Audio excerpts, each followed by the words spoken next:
Hi, I'm Michael Osinski. No, I'm Matt Risby, sorry.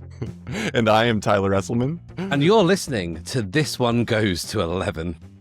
This One Goes to 11 is the podcast where we invite someone into our virtual living room each week to make their case for what they believe is a perfect album. But a perfect album where 10 out of 10 just ain't good enough. I think I got the script right there. I think I got that right. I think you did. Yeah. Our listeners and viewers might be a little bit confused, but if they're astute attendees of the This One Goes to 11 symposium, they will know that you are one of our blue chip guests, one of our all-stars of the pod. And so we're welcoming you back today. How have you been? How's your life? Oh, I'm grand. I was actually, I'd like to be introduced not as a blue chip guest, but as the first international guest, because I think that was a very important landmark for the pod. It was. And I feel like it was part of that creeping globalization that is kind of like emanating out of your particular part of the world. Right. And George Sorosification of the This One Goes to 11 verse. Exactly. But like you've ticked off a few more countries since, haven't you? I think. Yeah, so that's good. We definitely got Australia with your cousin Joe. So even though he's also a Brit, we'll count him among the greater Australian community. Don't hold that against him that he's also a Brit. But yeah, that's good. But like I've been grand. It's I was just saying before we started recording, it's been nearly a year since, or no, over a year since I recorded with you guys. Yeah. I can't wait to get back to it. I do think that you've made a huge mistake of putting me in charge, because this is the problem with me and also like British people. Like I'm now drunk with power, and like given that like the concept of this podcast is predicated on us whether or like we allow something in. Like I'm just going to be a much harsher judge, right? And what I'm not saying, like, don't bribe me, but I've just put my PayPal details into the chat. So okay, good. If Miguel fancies slipping me like a Swift 10, then I'm more than open to it. And he needs to be aware of what the exchange rate is at any given moment, just so that he doesn't short you. Yeah, exactly. So luckily those things, I think PayPal will stay up to date with those things pretty consistently. But so we've invited you back for a very special purpose. Matt is going to be co-hosting the pod today because we have an extra special guest on an extra special day today. Matt, can you tell us who is coming before the This One Goes to 11 tribunal to make his case today? It is Michael Osinski, the birthday boy himself. He's coming on. He is 21 again, and he's coming on to celebrate with us. And I couldn't be more excited to make his dreams come true by lording it over him from my judge's chair. Well, he wanted you specifically, right, Michael? I did, although I did not anticipate that I would awaken Matt's colonialist tendencies so quickly in our recording. I mean, we're like barely 3 minutes in, and all of a sudden he's like, he's already doing it. Yeah. You give us an inch, man, and no inch, centimeter, dude, centimeter. All right. That's right. Hang on, you're speaking to someone in the UK. We are wholesale. We just reject any kind of like European standards.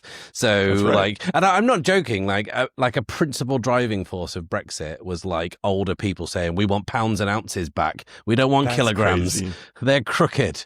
Just like, oh Jesus Christ! It was a real high watermark for our country in a real kind of like empty swimming pool of low watermarks. Yeah. Well, we couldn't have thought of anybody better to come and co-host Michael's very special birthday episode. So, Michael, the boot is on the other foot, as it were, today, and we have tasked you, and you've really tasked yourself with making the case for another album to enter the pantheon. Happy birthday, first off. Thank you. Glad you were born. I'm grateful every day that you were born. But on today of all days, Scorpio season, or it will be Scorpio season when this airs. Yes. Just want to put it out there that we were truly gifted with something. The world was gifted with a special presence when you were brought into it. Well, and I've also asked Matt on because as a fellow Scorpio, I feel like we need more Scorpio energy on the podcast because that is only how our true powers can, combine and unite and essentially destroy all of humanity. So, are we three Scorpios on this podcast? Is that right? Tyler's honorary. He's honorary Scorpio because he's Sag, but just like almost Scorpio. So yeah. And I got that changes everything. The calculus is all different now. Yeah. Well, okay, Michael, without further ado, can you tell us what album have you decided to bring before the tribunal yourself today? What album are you going to be speaking about? I have brought before the tribunal a choice that I know that no one else would have brought before the tribunal. And also potentially for those who know my musical tastes, strange choice for me to include, but I think I can make a pretty solid case for the inclusion of Simple Things by 7 to join the pantheon. Okay. So, Simple Things by 7. I think this may be a little obscure for a lot of our listeners. For me, I found it to be very you, but maybe that's just because you and I have talked tunes so much over the years now. I would love to get a first impression that Matt, what was your first impression when you heard that Michael wanted to make the case for this particular album?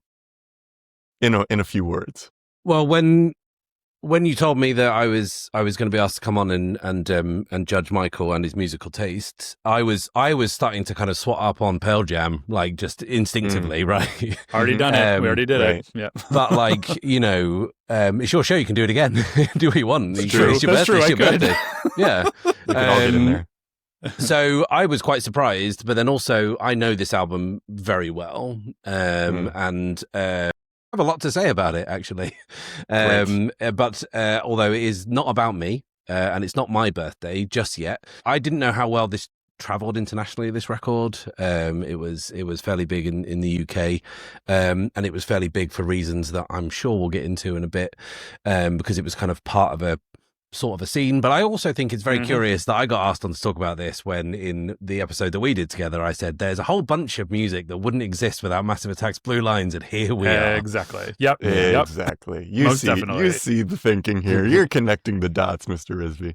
Okay. Well, so just like you said, there's some question as to how well this traveled across the Atlantic. And so I think for that reason, we do have, I don't know if you remember, Matt, but we do have a very convenient segment that can get our listeners up to speed on who exactly 7 is and what the context of Simple Things is. Do you remember what that segment is called? It's called everyone's favorite segment, trademark, The Beginner's Guide to 7 Simple Things in 60 Seconds. Yes, it is. So professional. Wow. Just a little bit of preparation goes a long way. And I'm going to be taking up the task of getting our listeners up to speed, listeners and viewers up to speed on 7. And if you wouldn't mind getting a little timer for 60 seconds ready, then I can pull this up. Michael, I will say that I feel pretty good about this one. I did a bit of a deep dive. I found some info that wasn't just immediately available on the typical sources. So we'll see how you think I do. But as you know, this is your chance to assess how I do summarizing this band in 60 seconds. All right? All right. I'm ready. Matt, do you have your timer ready? I'm ready. All right. Count me in, sir. Okay. 3, 2, 1, go. Henry Binns and Sam Hardiker, the twin batteries that give the British electronic act 7 its light, grew up in North London in the late 80s. Over lunchtime spliffs on Hampstead Heath as adolescents, Binns and Hardiker started a musical conversation that has lasted ever since. Those conversations led them to study music engineering and ultimately stumble into a position as T-Boys at RAK Studios via the recommendation of old schoolmate and unofficial sixth member of Radiohead, Nigel Godrich. The gig allowed them to hone their own sound in their spare time, and the buzz generated by their 1997 remix of Radiohead's Climbing Up the Walls would prove enough impetus to solemnize their union as 7, a nod to a bar the pair visited while traveling together in Honduras, 7. 20 seconds. Their debut full-length Simple Things was released in 2001 following 5 singles, including hits Destiny and In the Waiting Line. Their down-tempo, bass-forward electronic soundscapes are complemented by rich vocals from contributors Sophie Barker, Moses, and Sia. But what are they? Is this music to get your teeth cleaned to make out to park your spaceship to? They've been called all that and worse. No matter how you use it, 7 remains an influential if divisive, pillar in the story of electronic music. All right. It was really touch and go there, but fair play, you got it in. Thank you. All right, Michael. So, how did I do? How would you grade? How would you assess that summary of 07 and the context of this album? I mean, they're tricky. I think they're kind of an amorphous blob of electronica in some ways. But I appreciate the Radiohead nods. There will be something later on that I will bring up involving Radiohead that does nothing to do with climbing up the walls. But I think I like the questions you asked towards the end, because I felt like if there's something that really captures their spirit, it's that of like, what is this music for? Because I think it might vary depending on who listens to it. I mean, I love you, Tyler. I'm giving you a gold star. Thank you. Oh, appreciate the gold star. I miss points, guys. I really miss points. We know you do. We know you do. I do not. I do not miss them. You're one of the only people that misses points, but they're a nightmare for editing, Matt. Gold stars will do. All right, Matt, you want to take us into kind of our deep dive on Michael and this album? Yeah, well, like you always ask people, like, what's your story with music? Writ large, I believe, is what you add to that. But like, I feel like we've heard this all before, Michael. Like, yeah. I feel like we can probably go a little deeper, and I've thought of the way of kind of framing this as about what your musical taste says about you, and specifically, what does your musical taste now say about you versus what your musical taste said about you when you discovered this record? I mean, we've talked a lot about on this podcast how there's a certain period of your life where the musical taste you develop at that age really become your musical taste for life. And I mean, I was discovering this album right when it came out in 2001. So that was like prime, formulating what my overall taste is. Mm-hmm. If I had to describe my musical taste, I would say that I tend to listen to music that has some sort of complexity to it, that has some sort of like driving beat to it, though not necessarily propulsive, but it's something that is moving, and that is something that can, for the most part, usually channel anger or frustration or angst or turmoil or that sort of thing. This is not to say that I don't love a good Janet Jackson album, because I do. Right. You're noted. So I mean, I think like, it's one of my still to this day. When I had that poster of Janet Jackson on my wall, and my parents were like, "Oh, phew, he's going to be straight." Oh, mistake. I mean, I think I don't know. I think that my brain never stops. Like it's very hard to turn my brain off, and I think the music that I listen to reflects that. And sometimes maybe it augments that, and other times it regulates that. And with this album in particular, I do think that this album regulates it. Like I'm always looking for music that can either match my emotion or that can make sense of the noise that's going on in my head. So, like, just off the back of that, like, do you always have to have music on? This is a follow-up question. No, because like even recently, in preparation for this season, like I try to listen to the albums as much as possible, and there were times when I needed to listen to the album to prep for the episode, but I just couldn't, because I was like, I can't listen to music right now, especially whatever this album was that I was listening to. So it's not. I think in my 20s, I had music on all the time, and I would always have headphones on. Like if I'm traveling on public transit, I would always be listening to music, always soundtracking my experience. But now I think I'm a lot more selective about it, and there are times when I just need silence, or I need visual noise. I need to watch something instead. Really?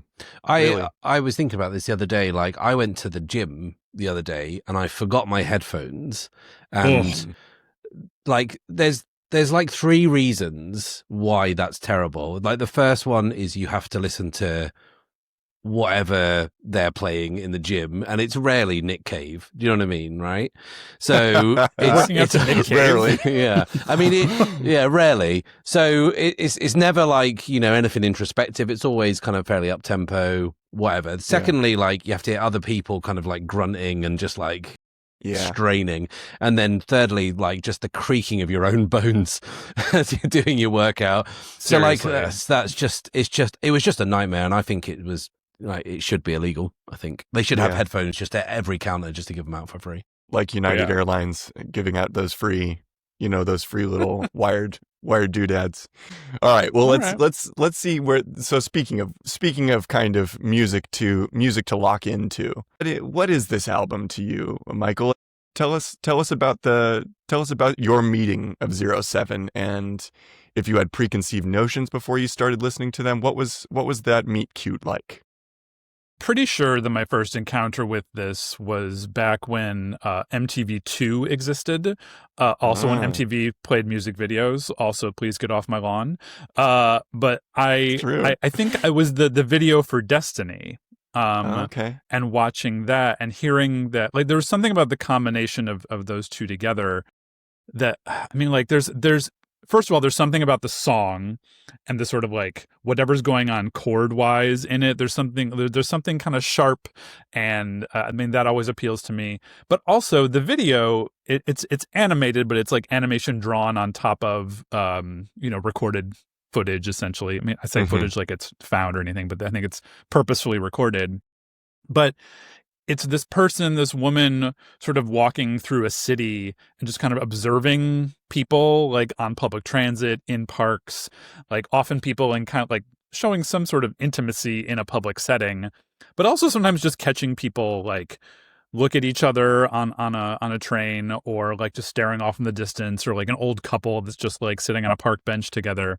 And that at that time of my life, that felt like that was how I was listening to music and how I was experiencing the city. Like, I would have my music on, I would just sort of people watch, not in like a creepy way, but just I was always wondering what was going through people's minds and just sort of like observing people moving through a city. And that gave me, I don't know, it sort of like grounded me in some ways. And so it was like this perfect meeting of this music and the visuals that also sort of matched what I was doing in my daily life. I think that's what I said before, but sometimes music makes sense of the noise in my brain, and that's what this album did. Because then I went out and bought it. I bought it using a gift card that I got from a fantastic Chicago actress named Kate Fry, because she was working on a production of My Fair Lady that I was working backstage on. She was brilliant in it, by the way. She's Kate Fry. Come on. Yeah, exactly. And as a gift, she got me like a gift card for, being a good backstage person. And I bought this CD. It was a CD that came with a little DVD with it that gave me access to the video for Destiny. So like I could pop the CD in my Discman, and then if I wanted to, I could watch the video for Destiny over and over again. You know John Discman? I do. Yeah, he and I go way back. Great guy. So I mean, that's how I discovered it. I think I also bought this album at the same time that I bought Yankee Hotel Foxtrot. There you go, dude. There you go. Pivotal you were really moment. Chicago at that point. Oh yeah. I loved walking. Like, Chicago is such a great city to walk through. And I just was constantly listening to music as I went, which some people say like, oh, but you're not really listening to the world or taking in the world. I'm like, no, I'm scoring the world. So like, deal with that. So it was this, this is so funny to me that, and like, maybe we're going to pivot into the Radiohead part of it, right?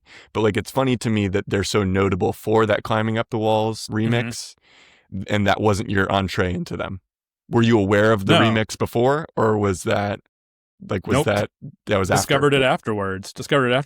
I mean, I think a lot of people may like, Matt, you were saying before about like how this traveled across the pond, and I don't think it really did, to be honest, or at least not it wasn't as popular here, but it did become popular for a short time because there's a song on this album that was used in the Garden State soundtrack called In the Waiting Line, featuring Sophie Barker, that I think people were like, oh, have you heard this song before? It's so great. And, of course, me at that point in my life, I was like, I already know these guys, so like that's not the best song on the album. So like, I mean, I think that's how they became a little famous. Also, This is before Sia got really big. Yes. And there's something I like her voice. A friend of the pod, whose name I will not mention, thinks it sounds like she's always singing with cake in her mouth.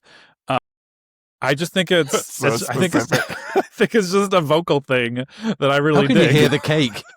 No, it's not a sandwich. It's definitely cake. You'll never hear it now. Yeah, it's very light. It's a genoise. You know, it's a genoise, very light sponge kind of deal.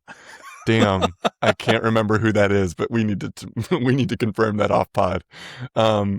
So this is like and I was wondering about this too, and I didn't do more research on Sia herself as I prepared for this, but was she always was she masked at that point too? Because she recently revealed herself, right? Wasn't that She was not masked at that point. Okay. And she was also releasing solo stuff. I think, correct me if I'm wrong, I think this album came out before her first big hit, which was used at the finale of 6 Feet Under. Breathe Me. Breathe Me. Yeah. But this, and then very much before Chandelier, of course, which sort of like skyrocketed her into a different, stratosphere of musical success. And she was anonymous by that point, right? She was Sia Furler back at this point, right? What were you saying, Matt? Fun fact is that, I spoke to you on the episode that I came on about how important music was to mine and my now wife's nascent relationship. But the first gig we ever went to was Sia.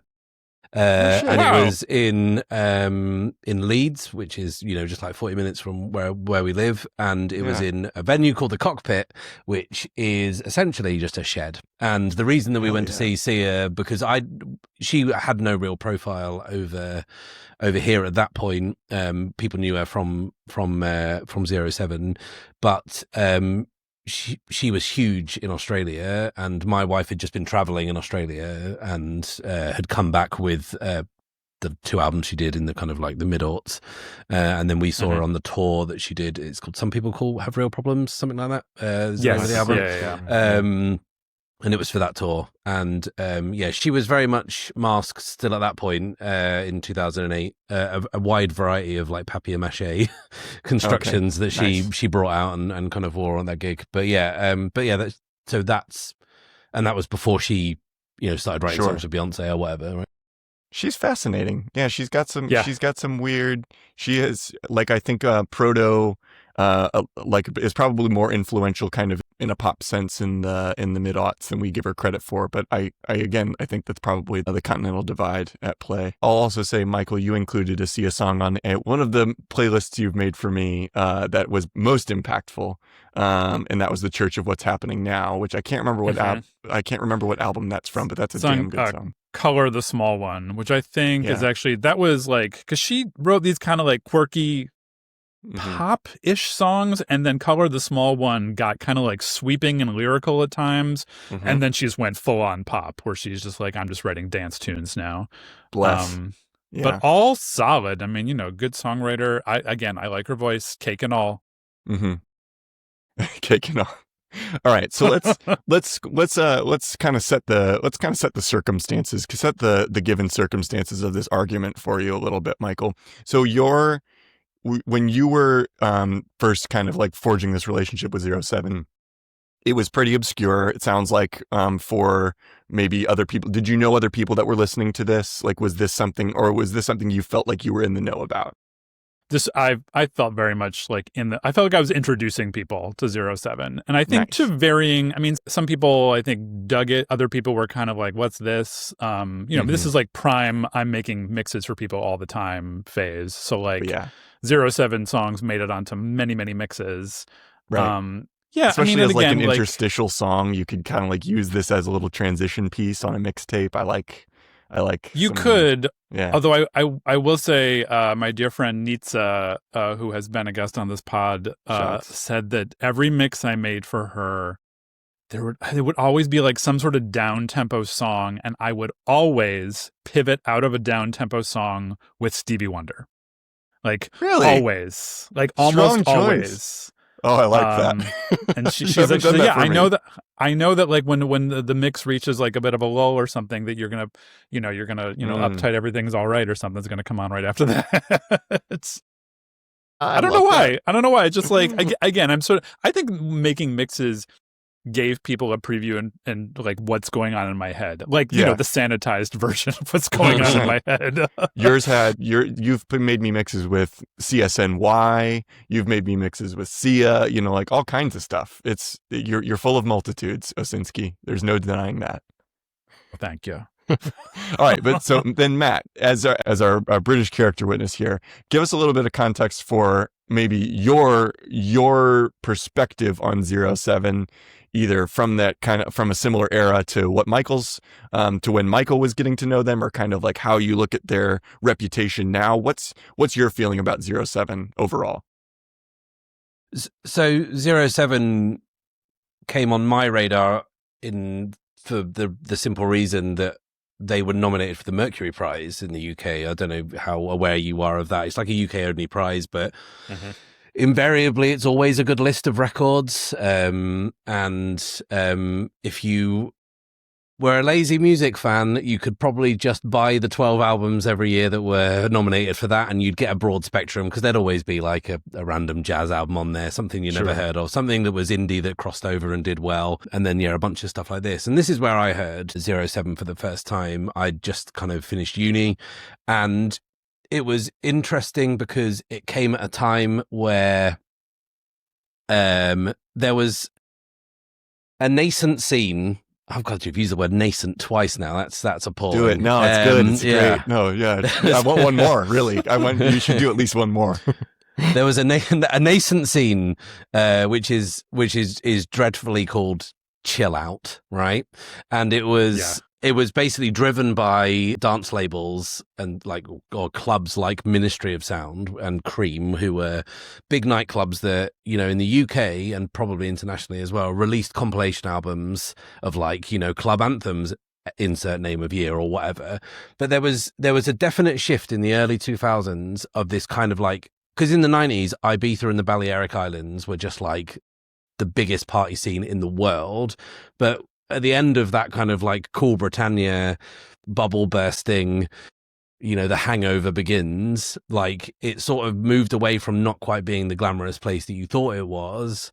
And there was also this shift into chill out. And there were several clubs who were releasing chill out compilations, and they would invariably always be called something like Ibiza Sunrise or Balearic Vibes or Blissed Out Ibiza or something like that. It always just sound terrible. Jeez. And they all of the music just kind of sounds the same. And you get a few bands who keep turning up in it. You get Morcheeba, Groove Armada, Chicane, Lemon Jelly, bands like that. And they're all bands that you hear the song and you're like, oh, I think I might have heard that in a fucking wind chime shop or something, because that's just the kind of place that's going to play, right?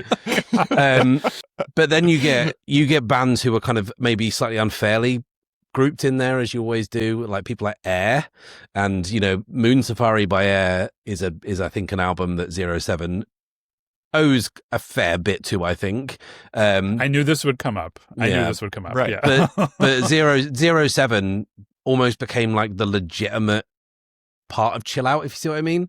They became the band that had some critical noise behind them that could legitimize that scene of chill out and make it not so it wasn't just kind of down tempo grooves for, you know, ravers who are gurning their faces off as they fight off a grinding MDMA come down at 7 a.m. on a beach somewhere, right? There it is. Because that's kind of what this and you do see a lot of the hallmarks of that in Simple Things. You get the kind of orchestral swells, that kind of vague Tropicala sound, the, you know, and I feel like we started at Massive Attack trip hop as much as whether or not that's a useful label or not, and then that kind of shifts into chill out, then something called down tempo, and now it's the Lo-Fi Girl on YouTube.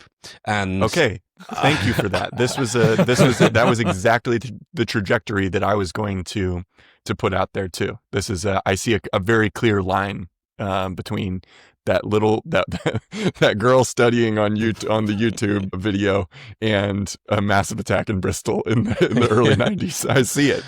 Yeah, and there's interesting. If you Google 07, like I think the second result in the people always also ask is 07 good music to study to, and I feel like that is like the fact that Chill Out Girl exists and lo-fi hip hop is now something that is just kind of. And this is exactly why I asked you, Michael, whether you have to have music on, right?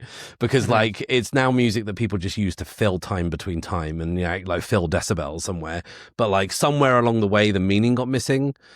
Or I kind of went like AWOL, and for me, listening to 07 was like, oh, this was the last time that this movement or this music kind of had any substance, and I don't think there's a huge amount of substance there. I'll be honest, but like there's a lot of things going on that record, and some of the things I like very much.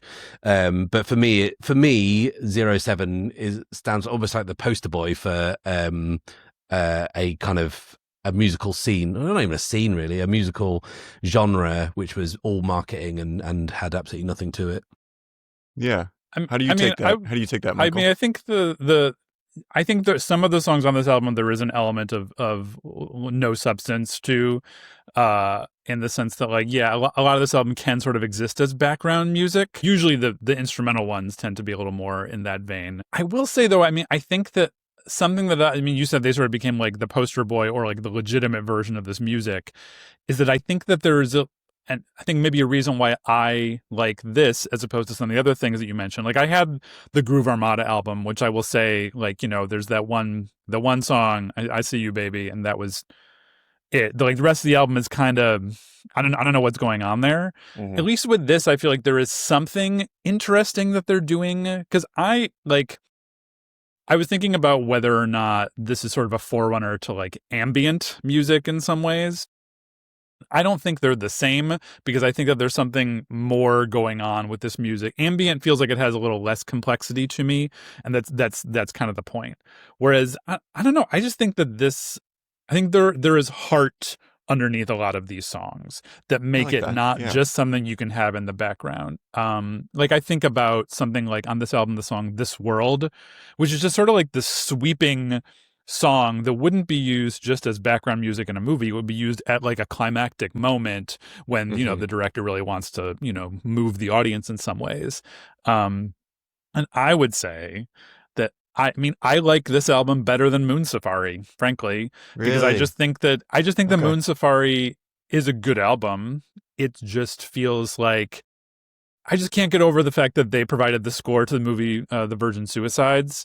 And that I'm like, yes, that is Air. That is where Air goes, because Air always sounds a little bit alien and a little bit like claustrophobic and a little bit, we're all in this like pod going out into space. Whereas 07 feels like I can be out in the world. It just sounds more like out in the world, like human interaction can happen with this music. I just feel like they're for different occasions. There's some John Bryan. There's a little bit of that John Bryan DNA, that kind of like heart, that little sentiment, that little sentimentality we get from a John Bryan score, maybe. Maybe a little bit of that. See here in 07. Yeah, I don't know. If you're talking about those two albums next to each other, Simple Things is a much warmer record than there is kind of like an archness to Moon Safari, this kind of like knowing nod that they're above this sort of thing, if you know what I mean. Sure, yeah. Yes. And I kind of feel the same way about Moon Safari by Air, but like I actually think that it's interesting you mentioned that you think that some of the instrumentals might be background noise. I actually think there's some of the more interesting tracks on there. I think some of them sound like they could be like Henry Mancini scores, like from the 60s, or like I always hear the soundtrack to The Incredibles, the Pixar movie. There's the second song, Polaris. Is that what it's called?